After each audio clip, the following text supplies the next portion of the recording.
Welcome back to You Can Understand Shakespeare, where I walk you through the works of William Shakespeare. We are on to a new play today. It's a famous one, Tragedy of Hamlet, Prince of Denmark. Now, the thing when you're encountering Shakespeare is there's actually only really three obstacles that prevent us from fully understanding the original texts, the three P's. Number one, performance. This was a script. It was supposed to be read aloud by actors who are acting things out. When you just sit and stare at the blank screen, the blank page rather, you can get lost. And that's because you're supposed to see people moving around. They're going to be pointing to people. They're going to be directing who they're speaking to. They're going to be adding emotion. They're going to be saying the language in a way that it actually flows and makes sense in a way that you get intimidated when you encounter number two, poetry. Maybe it says like the line carrying over. Whatever it may be, we also don't really know as much poetry as maybe we should. And maybe that's because in our high school English classes, maybe you're there right now, it gets a bad reputation. After all, whenever we're doing something for a grade, we tend to kind of dislike it. So we get a bad taste in our mouth, and we're not carrying with us the poetic knowledge that would actually help us encounter Shakespeare's works as maybe we should. But then the biggest obstacle of the three P's is prior knowledge. Guys, Shakespeare just knows more than us. He has a whole wealth of knowledge with references and historical tales, and he knows about religion and astrology, and he just knows more words than we do. He knows more definitions of words. He knows local proverbs, things at the time that there's no way that we could know that unless we have, well, I guess me, that's what I'm here for, to help walk you through those things that those three P's you would not know. But also, and before we even begin, I'd recommend you get a good edition of Hamlet, Prince of Denmark. I am using the Norton Shakespeare. It is an excellent edition, but it comes in a gigantic volume, so maybe you can just get just the actual Folger's edition of Hamlet. Anything that has a lot of really good footnotes really works wonders to help your understanding.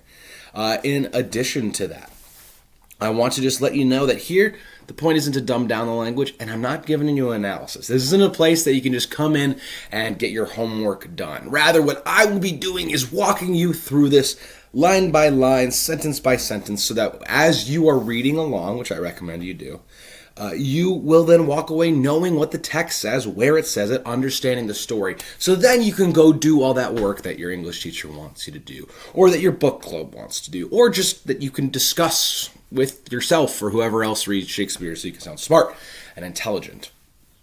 Now, as we're approaching this, I'm not giving like the prior knowledge, the background stuff, the first folio, the second quarter, whatever. I personally don't find that the most interesting. Some people really like it, and that's awesome for them. That's just not where my interests lie. Rather, as we approach this, I want to approach it as if you've picked up this book for the first time. Maybe you've heard a little bit about it. Oh, I heard Lion King's just Hamlet, but with cats. I want to see what that's about. Or maybe you're like, hey, I want to just be better, well-read. Great. Maybe you know a little bit about Hamlet. It's hard not to, with the skull and to be or not to be. But maybe that's all you know about it. You don't need to know anything more. I'm not going to give you all of this background before we go into it. Rather, we're going to start reading, and it's as if you're watching the play for the first time. Because a lot of times, the individuals who are watching this play may not have had a lot of background knowledge. Maybe they knew the story that Shakespeare based this on, but still, this is different. So, when you go to a movie, you don't know all the characters, you don't know all the plot points, you don't know all the themes, you're going to approach it as it appears to you, and that's how we're going to be approaching it here. So, with that being said, let's just hop into it. All that's out of the way, we won't have to cover all of that again, but we will get into Act 1, Scene 1 of Hamlet, Prince of Denmark. Now, really quickly before I go, I just recommend that you in some way bookmark the character list. And the reason why that's useful is that whenever someone new appears, we can just kind of see their name. We don't really get a description unless a character in the scene describes them and says, here comes a century Bernardo. Now, here, Shakespeare's giving us this, enter Bernardo and Francisco, two sentinels. So that helps us out. But later, let's say when Horatio appears, it lets us know that he's a companion to Hamlet. So he's Hamlet's friend, whatever that means. All right, and Hamlet is a prince. All this we just know from what the text has already told us. So let's get into it. Enter Bernardo and Francisco, two sentinels. Bernardo, who's there? Francisco, nay, answer me. Stand and unfold yourself. Identify yourself. Bernardo says, long live the king. You go, how does that identify yourself? Well, it shows that you're a subject of Denmark, right? Bernardo. So he's making a guess. He. So what we have to immediately be thinking about here is we look at this, we just kind of assume like, oh, they're on stage together, they'd see each other. Keep in mind that this is in a place and in a location. So when they're saying, who's there? And then they say, nay, answer me, long live the king, Bernardo, and it's a question. He has to identify himself. He says, he. It's nighttime. It's dark. It also is saying, hey, the way I identify myself is as an ally. Long live the king. I'm not an enemy to the state. And these are sentinels. They're guards. So that should let us know, hey, it's really dark out, and there's a lot of tension in the air. All right.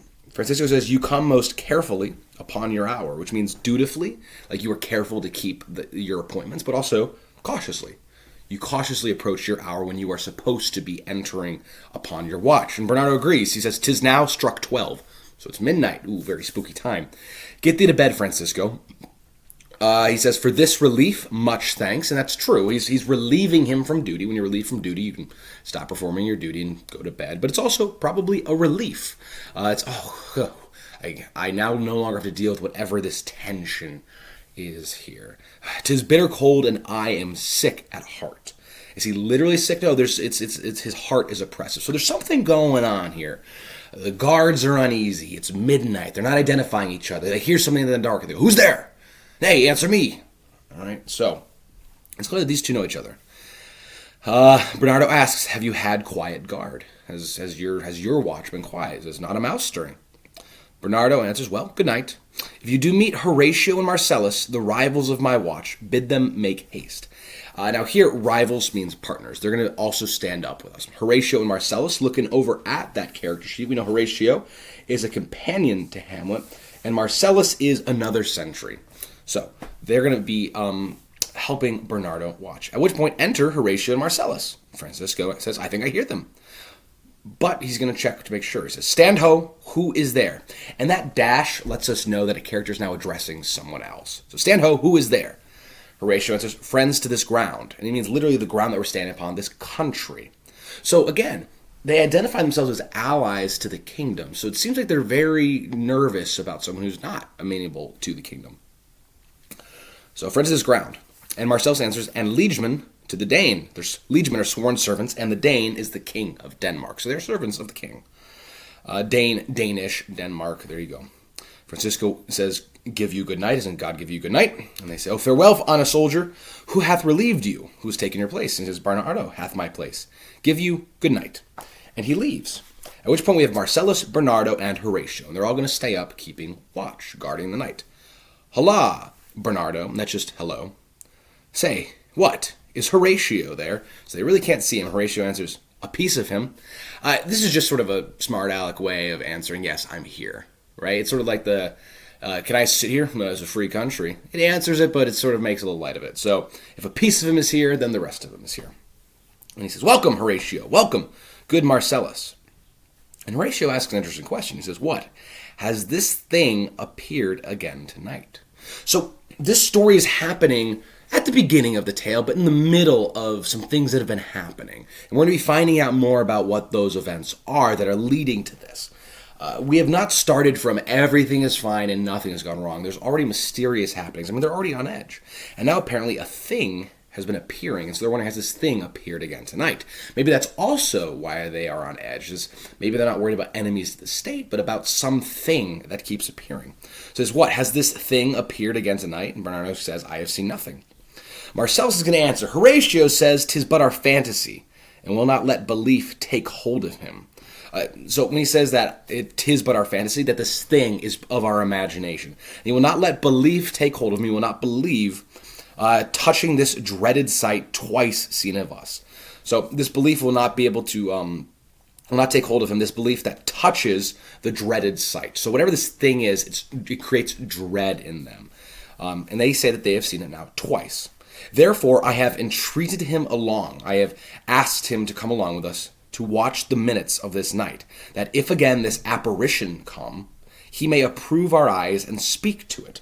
An apparition is like a ghost, right? It is the appearance of a thing. So he is telling Bernardo what Bernardo already knows, but the audience doesn't know why is Horatio here, because Horatio, he's a companion to Hamlet, so he's a little bit more noble. He shouldn't be hanging out with sentinels. But he says if this comes again, he may approve our eyes, which means approve what our eyes have seen, verify the evidence of what our eyes have seen, and speak to it. So a ghost was believed to speak only when spoken to. Did you know that? Good thing we had some footnotes to let us know that. So as a precaution, the experiment will be conducted by an educated man. Horatio is an educated man. In fact, he's kind of known for his education. And he knows Latin. And Latin is a language of the Catholic Church. And it was a language effective for exorcising demonic spirits.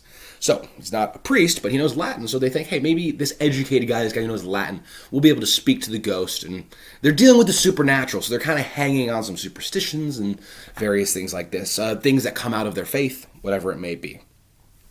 So Horatio says, tush, tush, it will not appear.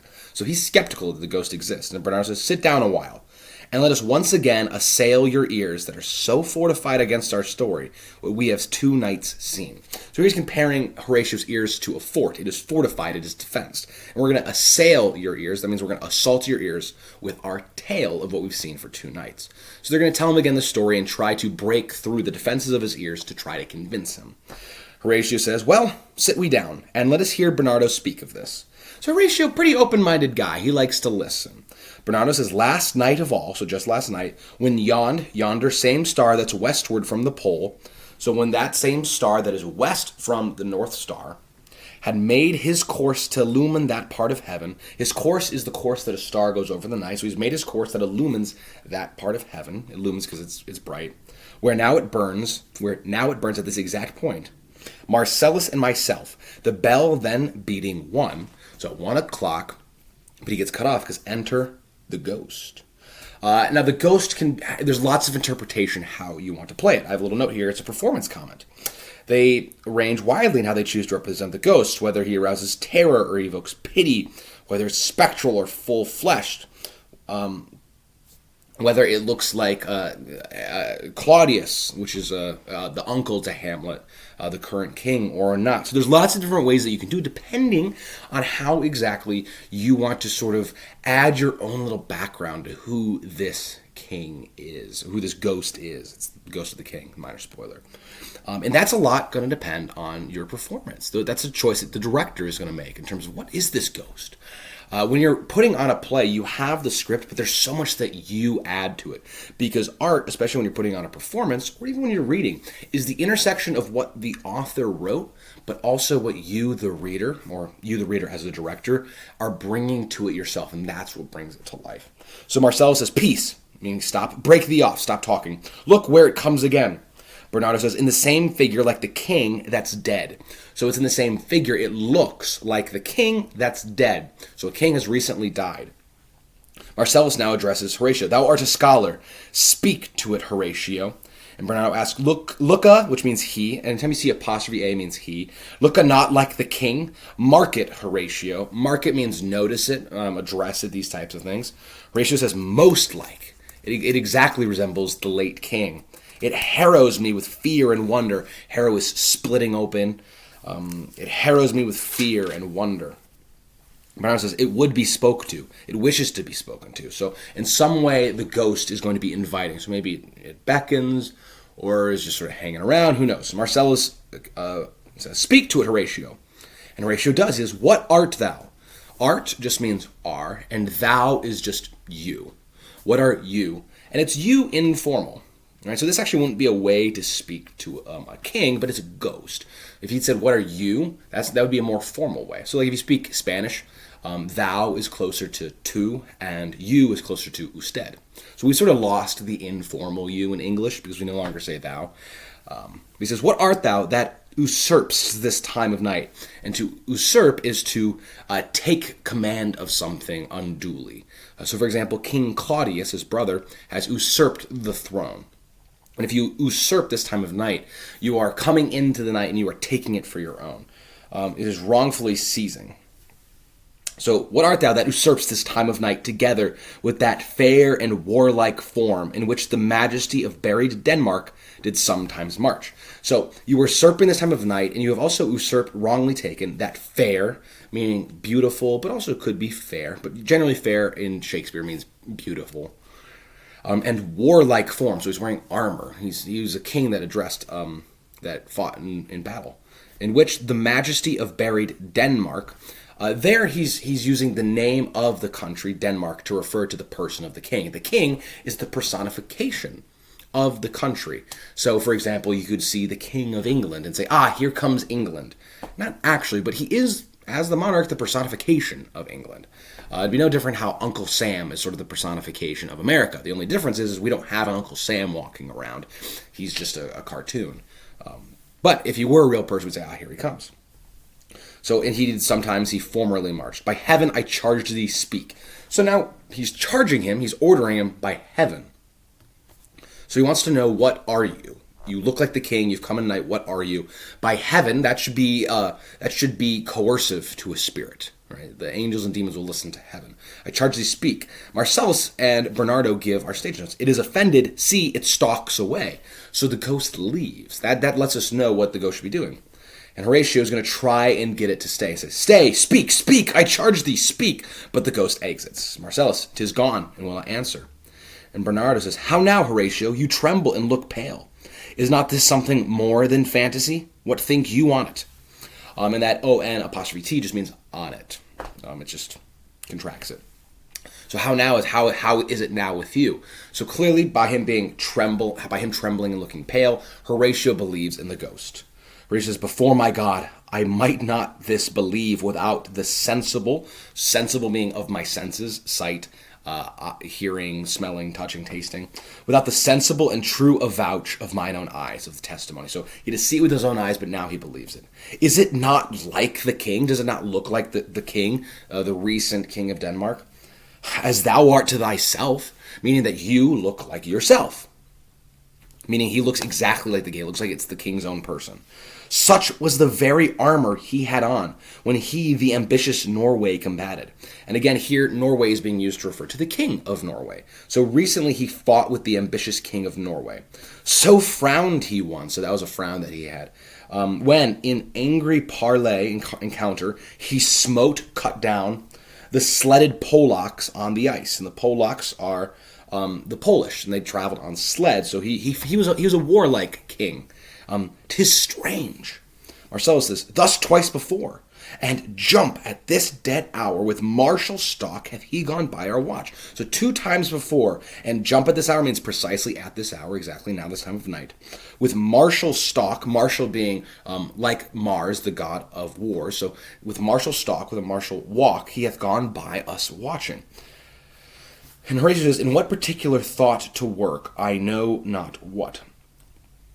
And that just means what precise theory to follow. So in what precise theory I do not follow, but in the gross in scope of mine opinion, in my general opinion, this bodes some strange eruption to our state. So this foretells, this is like an omen of some strange eruption, some calamity to our state. This cannot be good, that the ghost of the former king is appearing here. This bodes ill. Or it says, good now, which is an entreaty, good sir, now. Sit down and tell me, he that knows, this is you, why this same strict and most observant watch so nightly toils the subject of the land. So tell me the reason why this watch should be nightly and strictly keeping watch. Why the country's subjects are required to toil every night. So you that know, Horatio would know because he's a companion to Hamlet. He's a little bit more noble. He's intelligent. And with such daily cost of brazen cannon and foreign mart trade for implements of war, why such impress, why such drafting of shipwrights whose sore task does not divide the Sunday from the week? The sore task does not divide the Sunday from the week. Sunday is supposed to be a day of rest. It's the Lord's day. But if it does not divide it from the week, make it different than the rest of the week, meaning that they're having to work on Sunday. So he's saying, why are we all working so hard? They're making cannons. We have to watch every night. The ship makers are building ships, presumably from war, even on Sundays. What might be toward that this be? What might be towards us impending? What might be coming that this sweaty haste doth make the night joint laborer with the day?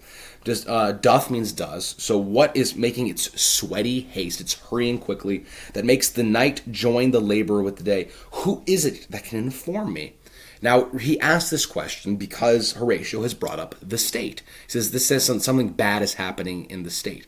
He says, yeah, we're keeping watch every night. They're making ships, they're making cannons, we're working night and day, we're working even on Sundays. Who can tell me the reason for this? So he also intuits there's something going on in Denmark. And Horatio says, that can I can fill you in. And Horatio is the guy that fills people in. That's sort of his role. He's a smart guy, he sees a lot of stuff, but he's not really embroiled in it. At the end of the play, he's going to be the one to say, hey, here's what happened. So he can also fill in Marcellus. He says, that can I. At least the whisper goes, at least this is what people are whispering, so it's the gossip. Our last king, whose image even but now appeared to us, was, as you know, by Fortinbras of Norway, thereto pricked on by a most emulate pride. He was pricked on like he was spurred on. So Fortinbras of Norway was spurred him on by a most emulate pride, by a rivalrous pride, dared to the combat. So there was the recent king of Norway. Sorry, I'm just putting my charger in. The recent king of Norway, whose name is Fortinbras, fought him in combat. He dared to be a rival. So we know this. And this is the king that we just saw just now, or who looked like would just appear just now. He says, dared to the combat, in which our valiant Hamlet, for so this side of our known world esteemed him, this side of the world that we know esteemed him Hamlet, called him Hamlet, did slay this Fortinbras. So this Hamlet, who was actually the name of the king, so Hamlet, Prince of Denmark, is actually Hamlet Jr. The recent king was also named Hamlet. So it says, which our valiant Hamlet the king did slay this Fortinbras, this king of Norway, who by a sealed compact, a mutually agreed upon contract, well ratified by law and heraldry is properly ratified in accordance with civil law and the law of arms, did forfeit with his life all these his lands, which he stood seized of to the conqueror. So Fortinbras, the king of Norway, was slayed by Hamlet. And along with his life, he also surrendered all these his lands, which he stood seized of, which he held possession of, but he seized them. So he came and took some land. Hamlet the king, not Hamlet Prince, killed him, took that land back. Against the which a moiety competent in equal portion was gauged, staked by our king, which had returned to the inheritance of Fortinbras had he been vanquisher. Which would have gone to Fortinbras had he been the vanquisher. So Hamlet the king took all the land back, all the land that would have been Fortinbras had Fortinbras been the vanquisher. As by the same comart and carriage of the article designed, his fell to Hamlet.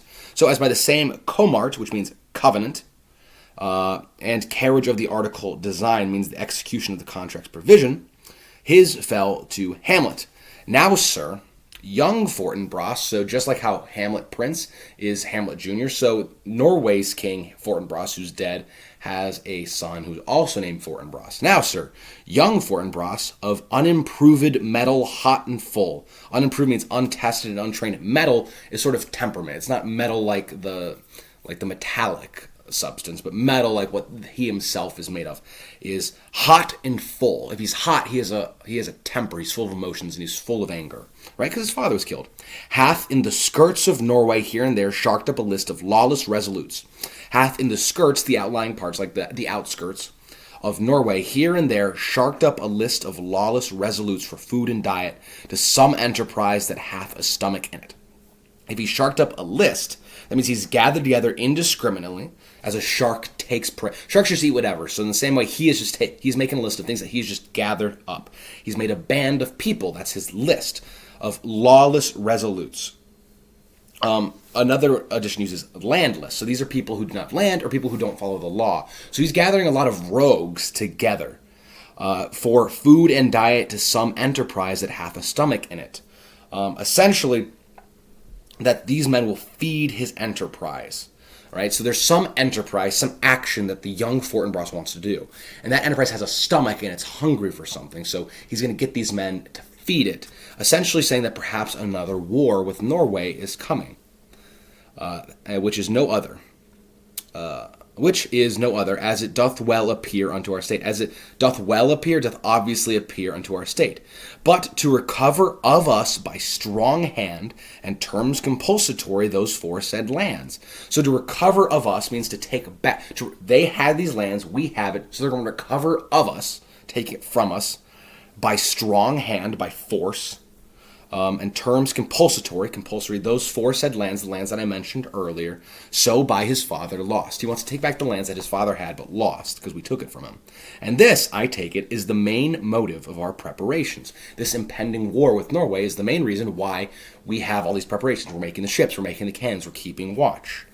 The source of this our watch, and the chief head of this post-haste and rummage in the land. And the chief head is the chief reason, the chief source of this post-haste. If you're a post-haste, you are hurrying like you're a post officer, like you're delivering the post. And rummage is a feverish activity and commotion, like if you're rummaging through things. The rummage in the land. Bernardo says, I think it be no other reason. But even so, well may it sort. Well may it be fitting that this portentous figure comes armed through our watch, so like the king that was, and is the question of these wars. So it seems fitting that this figure is portentous. A portent is an omen of things to come. So it makes sense that this king, who was and is the question or the cause of these wars, is now appearing in armor. Horatio says, a mote it is to trouble the mind's eye. A mote is a speck of dust. And so if you get dust in your eye, that's going to irritate your eye. So just like how a mote of dust could be in your eye, in your mind's eye, your imagination, your thought, there is this whole appearance is a speck of dust in the mind's eye. So it's irritating. In the most high and palmy state of Rome, palmy meaning flourishing, a little ere the mighty Julius fell, ere means before, so a little bit before the mighty Julius Caesar fell, the graves stood tenantless. A tenant is one who abides in a location. So like you're a tenant in an apartment that you own. The graves stood tenantless, which means that the graves were opened up and the dead were walking. And the sheeted, meaning shrouded dead, did squeak and gibber in the Roman streets. Those who were dead were appearing in the streets of Rome, speaking about. Right when Rome was at its height, right before Julius died, the dead were walking. Where else is this happening? Right here, right now.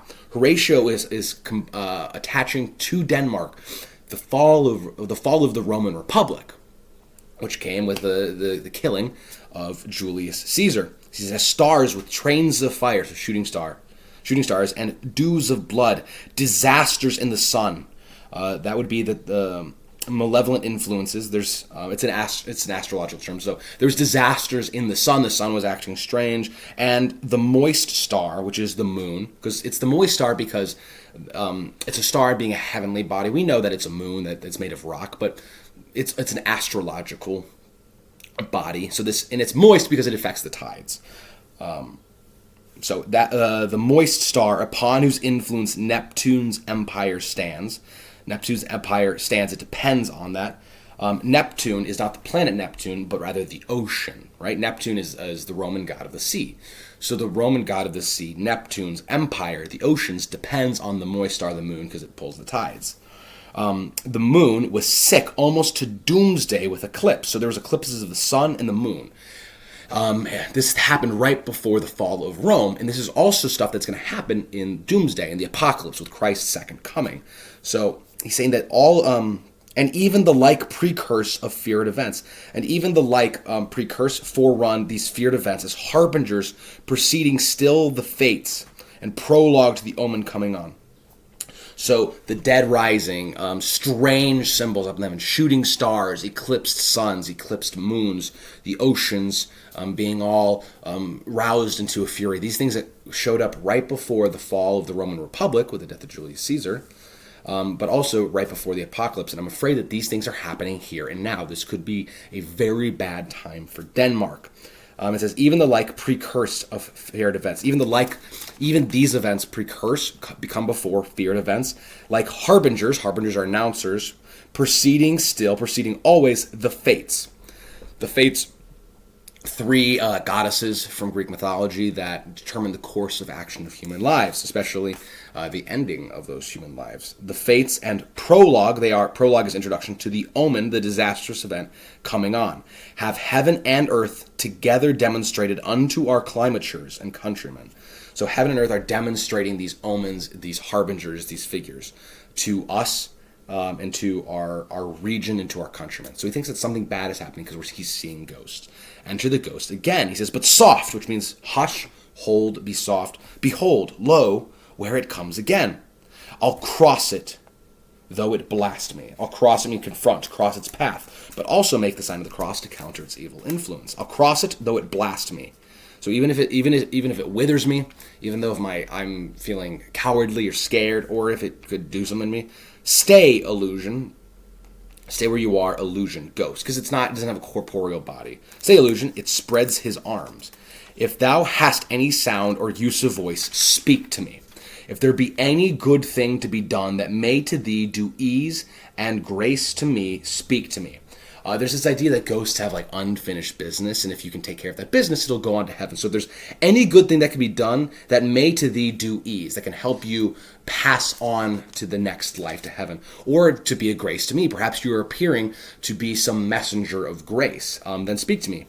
If thou art privy, if you are involved and if you know knowledge to thy country's fate, which happily foreknowing may avoid, which by fortunately knowing or perhaps foreknowing before it happens may avoid, speak. And so then again, he's taking with this theory that if you know what's going to happen to this country, speak now. Or, if thou hast uphoarded in thy life extorted treasure in the womb of the earth, for which they say your spirits oft walk in death, speak of it. So, if you have in your life taken treasure out of the womb of earth, and they say that this is one reason why spirits often walk in death, speak of that treasure. The cock crows. A cock crows at various parts of the night, lets us know that the night is waning on. Stay and speak, which means that the ghost again is leaving. Stop it, Marcellus. Shall I strike it with my partisan, which is a spear-handed blade? And Horatio says, do if it will not stand, there. At which point Barnau says, 'tis here, 'tis here. Now that's a little bit curious. Essentially, this is going to be another performance thing where maybe the ghost is appearing all around. Oh, 'tis here! And they try to strike at it. No, 'tis here! It's popping around. They can't stop it with use of force. The ghost exits. And Marcellus will sum it up. 'Tis gone! We do it wrong. We are treating it wrongly, being so majestical, to offer it the show of violence. So because it is majestical, because it's the image of the king, we have wronged it by threatening to do violence, restraining it with our weapons. For it is as the air, invulnerable.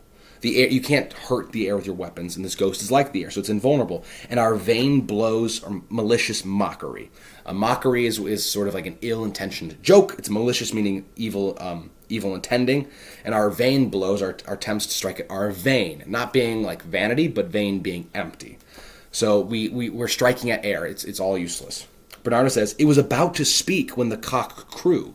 So that also lets us know that right before the cock crows, the ghost was about to speak. But the cock sent it away. That could be that, day is coming, and there's this idea that ghosts can't roam throughout the day, but only at night.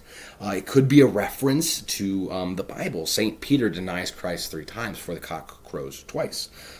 So perhaps there's some type of religious element there. The ghost is supposed to be a puzzle to us. We're supposed to wonder, is this a ghost from heaven, from hell? Is it really the king? Is it an illusion? Is it a demon trying to trick Hamlet? Horatio said, and then it started like a guilty thing upon a fearful summons. It started to move, it started up. It is startled like a guilty thing, as if he was a guilty person who heard a fearful summons, who's summoned to a fearful thing. I have heard the cock, that is the trumpet to the morn, doth with his lofty and shrill-sounding throat awake the god of day. So I have heard it said that the cock, who is the trumpet to the morn, so when the cock crows, it is a trumpet that announces the morning, does with his lofty and shrill-sounding throat, with his call, awake the god of day, which is the sun god, Phoebus Apollo. And Horatio doesn't actually believe in Apollo. This is just sort of like a folklore superstition. It's just sort of conventional. He doesn't believe it. He's being poetic. This is one way of saying, like, hey, the cock heralds the morning. And you can express that poetically by saying, yes, It rouses the god of day, Apollo standing in for just the sun rising. He doesn't actually believe in Apollo. And at his warning, at the cock's warning, whether in sea or fire, in earth or air, the extravagant and erring spirit hies to his confine. The extravagant and erring, meaning wandering out of his boundaries, spirit hies, which means hurries to his confine, where he stays. So at the warning of the cock, which says that, hey, sun is coming up, no matter where they are, a spirit that is wandering the earth, which is outside of where it's supposed to be in the afterlife, will hurry back to the place it's supposed to be. Spirits can't be out during the day. And of the truth herein, this present object made probation. And of the truth in this folk superstition, this wives' tale, that spirits will hurry back before day comes when the cock crows, this present object, example, made probation, proof. Marcel says, it faded on the crowing of the cock. It dissipated, went away. Some say that ever against that season, so always when that season comes, wherein our Savior's birth is celebrated, always around Christmas, this bird of dawning, the cock, singeth all night long. So they say around Christmas, cocks are crowing all night long. And then they say, no spirit dare stir abroad the night. No spirit dare stir abroad. No spirit dares walk upon the earth during Christmas time. The nights are wholesome. They're wholesome nights because it's time celebrating Christ's birth. Then no planets strike, meaning there's no unfavorable astrological influences. No fairy takes, so no fairies a witching, nor witch hath power to charm. So hallowed, being holy, and so gracious, so full of God's grace, is that time. So he's agreeing with them. He's saying, Horatius says, hey, I've heard that when cocks crow, it sends spirits back to wherever they're supposed to be from. Marcellus agrees and says, yes, I've heard that during Christmas time, no evil spirits or witches or fairies or astrological events can happen because the cock is crowing all night long in celebration of Jesus' birth. It's such a holy and gracious time. Horatius says, so have I heard, and do in part believe it. He's also heard this superstition, and in part believes it. So it's still only in part. He's still a very rational, scholarly man, right? He didn't believe in the ghost until he saw it with his own eyes. But look, the morn in russet mantle clad walks o'er the dew of yon high eastward hill. So the morn in russet mantle clad, russet is a reddish brown and a mantle is a cloak. So he is clad in a reddish brown cloak, meaning that the morning is rising and we sort of have like a reddish sunrise. Red in the morning, sailors take warning. That's another expression that we have. And so perhaps there's a storm coming. Maybe literally in the play, but also, what have we heard Horatius say earlier? That the heavens show signs of ill things to come. So perhaps this is one of those ill signs. The dead are walking, and the heavens are showing that a storm is coming. And it walks, morning is personified so that it's walking over the dew of yon high eastward hill. Yonder is to the east. There's a hill that's covered with dew, because hills get covered in dew, grass gets covered in dew in the night. Break we our watch up. So let's break up our watch, and by my advice, let us impart what we have seen tonight unto young Hamlet. So let us share to young Hamlet what we have seen. For upon my life, this spirit, dumb to us, will speak to him. Dumb doesn't mean stupid. It means dumb legitimately means cannot speak. So that the spirit who is not spoken to us will speak to him. And that makes sense, because if it looks like old Hamlet, probably will speak to his son, young Hamlet.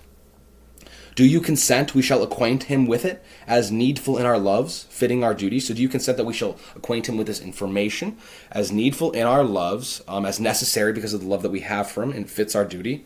And Marcellus agrees. He says, let's do it, I pray. And I this morning know where we shall find him most convenient. So Marcellus knows where Hamlet is. Okay, so that brings us to the end of Act 1, Scene 1. They've seen the ghost. It looks like Hamlet, the late king, and now they're going to go tell young Hamlet, the protagonist of our stories. Marcellus knows just where to find him, so we will follow them into the next scene where we will meet him then. Thanks so much for listening.